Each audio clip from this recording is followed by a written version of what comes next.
Et on ouvre cette semaine avec l'affaire qui retient les Camerounais en haleine, et c'est peu de le dire, l'affaire des 50 kilos de sacs de riz vendus à 15 000 francs.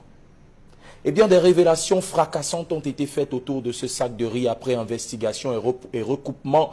Les sacs de riz vendus d'origine pakistanaise, nous avons essayé de retracer le fil d'évolution de ce sac de riz. Je vous renvoie au 11 janvier 2024. Une cargaison de sacs de riz provenant du Pakistan avait été saisie au port du Havre en France. Environ 210 000 tonnes de sacs de riz avaient été saisies. Analysées au laboratoire de Montpellier, on avait détecté à l'intérieur une présence de néonicotinoïdes.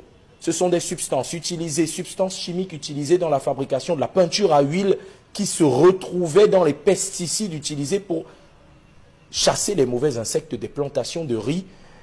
Quelques mois plus tard, au mois de novembre, une nouvelle cargaison de riz pakistanais a également été refoulée au port d'Anvers.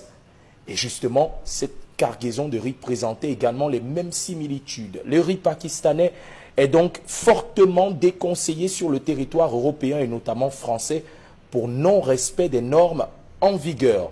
Et selon un autre recoupement, des informations font savoir qu'environ 170 000 tonnes de cargaison de riz, de ce même riz pakistanais, auraient pris la direction de l'Afrique. Une partie aurait été retrouvée au Nigeria, une autre au Libéria. Alors la question qui se pose aujourd'hui, le riz pakistanais qu'on se vante de vendre aux Camerounais à 15 000 francs, un prix défiant toute concurrence, proviendrait-il de la cargaison qui renfermerait de la néonicotinoïde? C'est ce produit chimique hautement nocif et cancérigène. Soyons prudents.